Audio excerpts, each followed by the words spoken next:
Hello, welcome to Irish Story Time.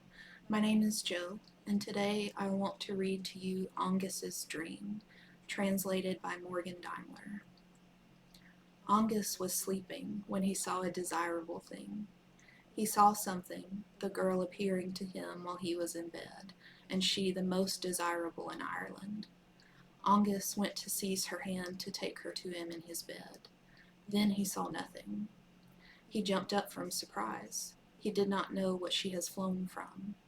He was there until the next day. Not healthy was he, because of his thoughts. He became sick from seeking the figure he wanted to speak to. He did not take food in his mouth. Moreover, he saw her at night again. He saw her with a tympan in her hand that was melodious. She played music on it to him, there with him until the next day. However, she was not with him before his first meal the next day. A full year thus, while she visited about his bed, there so that he fell into a wasting sickness. He did not tell anyone. He exhibited a wasting sickness later, and there was no one who knew what was with him. The healers of Ireland gathered together. They did not know what ailed him in the end. One sent to Fingon, healer of Conchobar. He went towards him. He discovered in studying the man the sickness or wound on him, and he discovered from the smoke or people going from the house there was a sickness there. He addressed him apart. Indeed, not active are your wonderings, said Fingon. You greatly love an absent beloved. You have judged my sickness on me, said Óengus. Falling in this unseemliness, and greatly burdened, you told no one, said Fingon. Is truth to you, said Óengus. A beautiful maiden comes in the most desirable form in Ireland, with an excellent appearance, a tympan in her hand, playing for me each night. No matter, said Fingon, friendship for her was chosen to you, and let you send for the Boan, your mother, to come to speak to you. Someone was sent to her. Then came the Boan. I am healing this man, said Fingon, to whom came a serious sickness. Then they told the story to the Boan. Now will his attending be by his mother, said Fingon. To him came a serious sickness, and you must travel all around Ireland to see if you can obtain a maiden in the form seen by your son. She did this until the end of a year. Nothing was found similar to her. After that, Fingon gathered them together. Nothing of help in this matter was found, said Boan. Fingon spoke. Send someone to the Dagda, that he may help his son. Someone was sent to the Dagda. Then came the aforementioned. Why have I been called? To advise your son, said the Boan. It is better to you to help him. His manner is sorrowful. He is in a wasting sickness. He loves an absent love, and no help has been reached. What use calling me, said the Dagda, not greater my knowledge than yours. Greater, certainly, said Fingon. You are the king of the Sidhe of Ireland, and let someone go from you to Bove, king of the Sidhe of Muman, and the fame of his knowledge is in all Ireland. Someone is sent. He welcomes them. A nod to you, said Bove, people of the Dagda. It is reached. What story with you, said Bove. This way with us. Óengus, son of the Dagda, is in a wasting sickness for 2 years.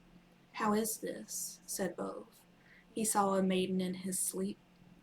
We do not know in Ireland where is the maiden who he loved and saw. You were ordered by the Dagda to seek through Ireland a maiden in this form and this likeness. It will be searched, said Bove, and obtain for me a meeting at the end of the year to know the story. He came after a year to the house of Bove at Shealfaman. I made a circuit of all Ireland until I found the maiden at Loch Bildrachen, at Crotay of Cleoch, said Bove. Someone was sent by them to the Dagda. They were welcomed by them. News with you, said the Dagda. Good news. The girl of this appearance that you sought is found. You have been summoned by Bove.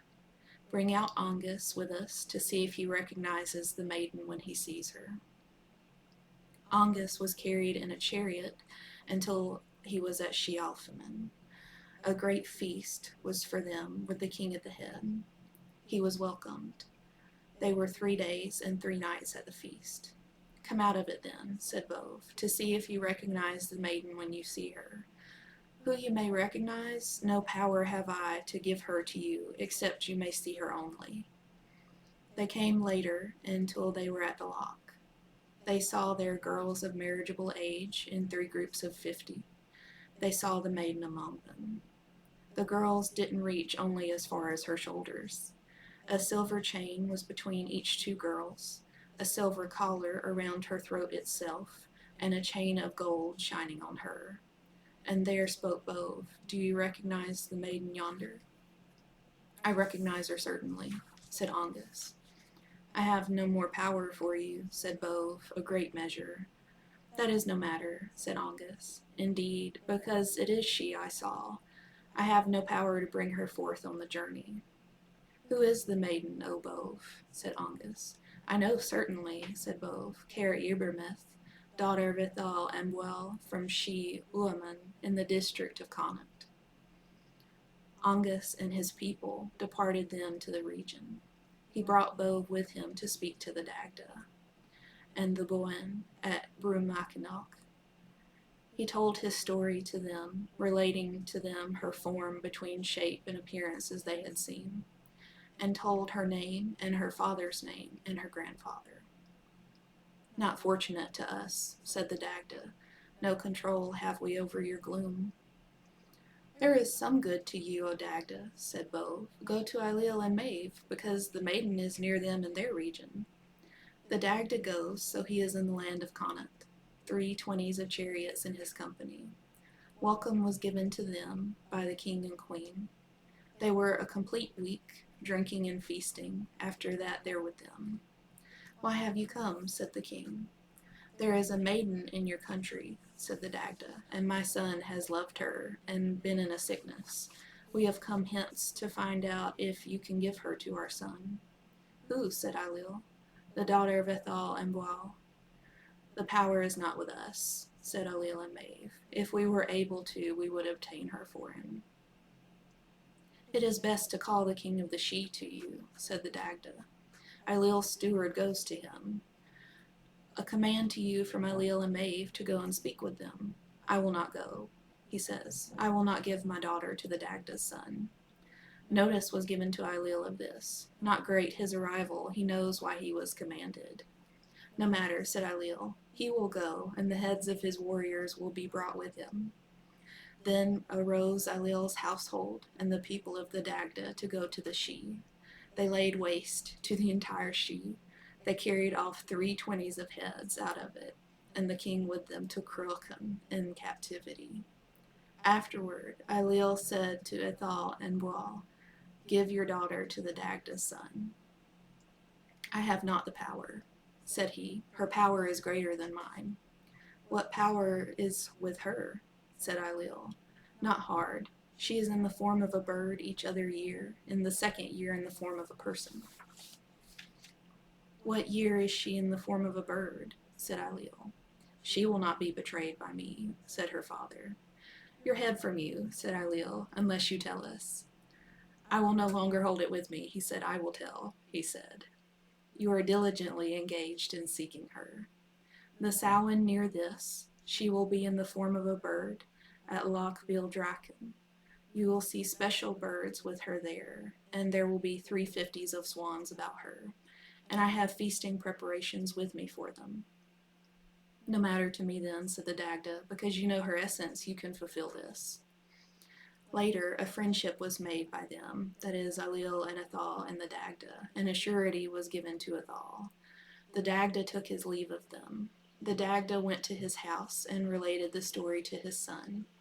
Go around Samhain, near to Loch Bildrachen, and you can call to her from the lake. The Macoch went there by Loch Bildrachen. He saw 3 50s of white birds on the lake with silver chains, with golden ringlets on their heads.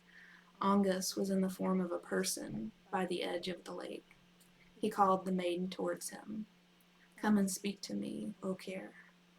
Who calls to me? Said Care. Óengus calls to you. Give your word on your reputation. I may return back to the lake. I accept, said he. She went towards him. He put 2 arms on her. They slept in the form of 2 swans, and then surrounding the lake for 3 rounds, so there was no failure of his honor to him. They went out in the form of 2 white birds until they were at Brumakinok, and singing a song musically threw the people into a magical sleep for 3 days and 3 nights.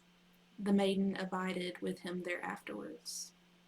Then there was a friendship between the Mekok and Alil and Maeve. This is the explanation of Óengus's 30,000 with Alil and Maeve at the cattle raid of Kulnya, so that the dream of Óengus, son of the Dagda, is the name of this story in the Tanba Kulnya. I love that story. I really like it when Alil starts taking heads off just to get care for Óengus. And I love how a family comes together to help their son. Thank you for letting me read to you today.